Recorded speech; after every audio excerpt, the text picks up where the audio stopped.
Hey, human family, how are you? It's Darren. You guys, today I want to talk about this thing called stress. Managing stress and preventing stress is one of the most important skills we can have in this chaotic world. My hope is by the end of this video, you will understand your stress and hopefully have a greater ability to manage it. This is so important. So let's do what we do and dive deep. No tears, no fears, fully alive again after 6 years.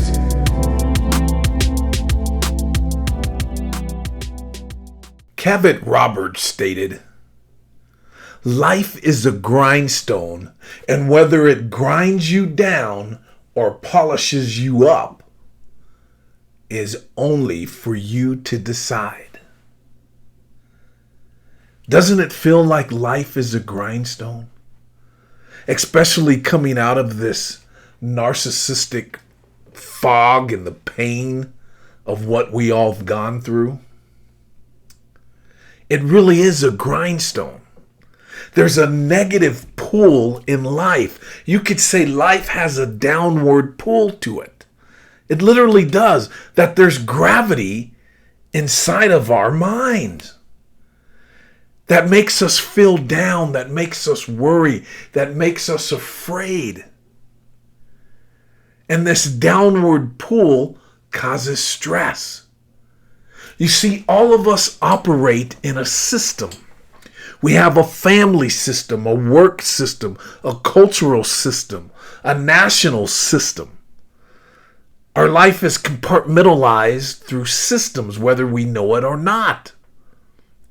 You see, in fact, whenever I'm talking with someone, I often wonder, and sometimes in a session I will ask them, who's listening right now? Is it your religion? Is it your mom and dad? Is it your fears? Is it your attachments? What filter is my information in my voice and the information that I'm sharing? What is it going through and who is it reaching? What are those filters that prevent us from really taking control of our lives? You see, most stress occurs when we feel like we are not in control of our lives. We feel like we're not in control of our lives because we're not in control of our thinking, of our thoughts. Now, don't misconstrue what I'm saying here. I don't believe that we can ever be fully in control of our thoughts. But I do believe that we can observe our thoughts and not become them, and not let them dictate what we do. For instance, I'm dealing with a business person who always makes things more complicated. And I know that she's a narcissist. I really believe that she is.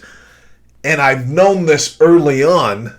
But she's a functioning narcissist, and it's never got in the way of our business endeavors until this past week.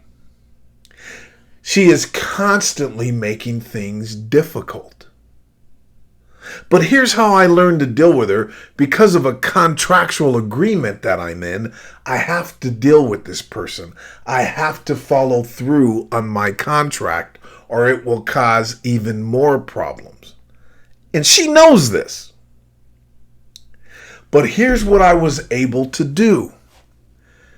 Whenever she brings a plate of chaos to me, meaning irrelevant stuff that doesn't have to be done immediately, that she's probably going to forget about, I don't ask her why she did this and what does she want done.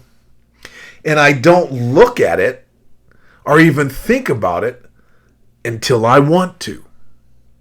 Now, the old me, when a person would do this kind of behavior, I would immediately get on it. I'm going to show her that this is irrelevant. I'm going to show her that there's a better way to do this. And why did she bring this to me? What's going on? What the hell is she talking about? Let me look at this. Let me do my due diligence and find out what this crazy woman wants. You see, I am surrendering my control. I have become very skilled at doing what I want to do when I want to do it. Now, does that mean that I can not look at things or prevaricate around things for a long period of time and pretend that they're not there and go into a happy place where the world is just wonderful, scarecrow and lion? I wanna, but I can't. Don't want to do it, but I gotta do.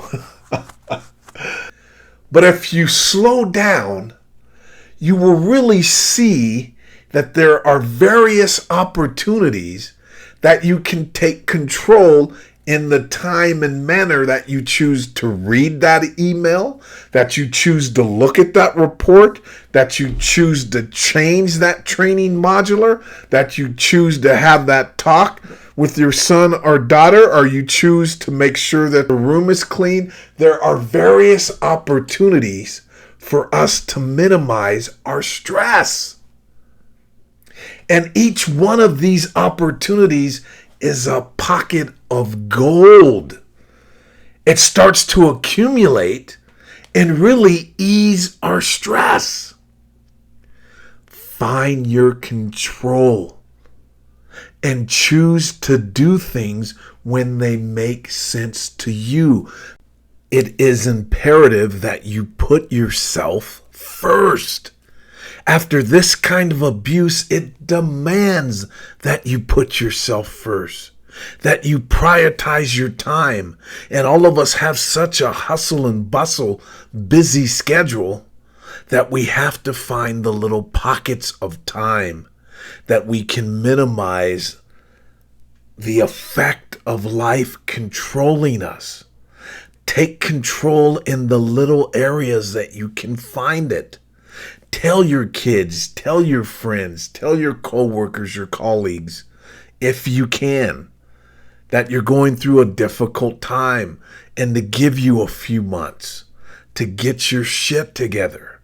Be honest with them, but most of all, be honest with yourself. You are enough. Sometimes you have to let things go backwards and let things slide. You have to choose your activities wisely. Gentlemen, we are not supermen. We have limitations. Ladies, you are not a superwoman. We have limitations.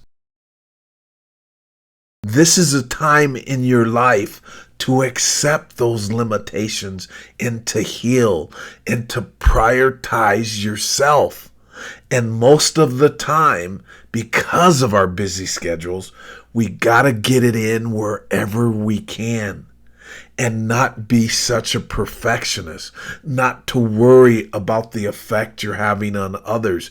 Because if the boat keeps getting holes in it, if you keep getting wounded, and if you don't get over this shit, it's going to cause an accumulative effect.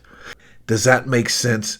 Because stress is something that occurs when we feel like we don't have control over our lives, and we really do have control over our lives if we slow down and strategically look at it and not let the way that we've been raised or let what our neighbors are doing or what our sister is doing, what our brother is doing, what our husband or wife are doing, what the narcissists are doing, what the church said, what your boss said.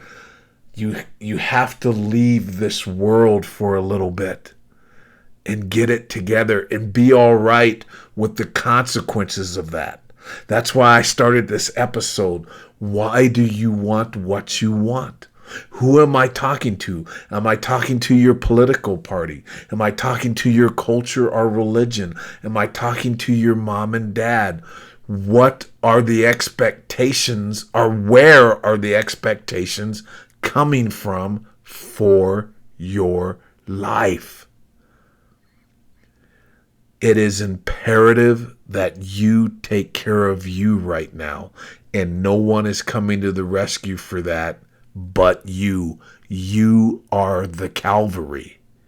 Only you can do this. All right, you guys? I deeply appreciate you stopping by today. You know I love you. And what say you? Please share your feedback. And please give a thumbs up if you got some value out of today's show. All right, you guys? And always remember, it's better to be tricked, fooled, used and abused, even damaged and stressed out by a narcissist than to be an ass clown narcissist. Take advantage of that. Be grateful for that. And utilize all of the components that you have available to you. All right? And I'll catch you guys on the next video. Until then, peace. Be well.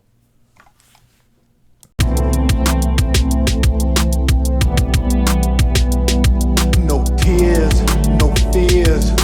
Fully alive again after 6 years.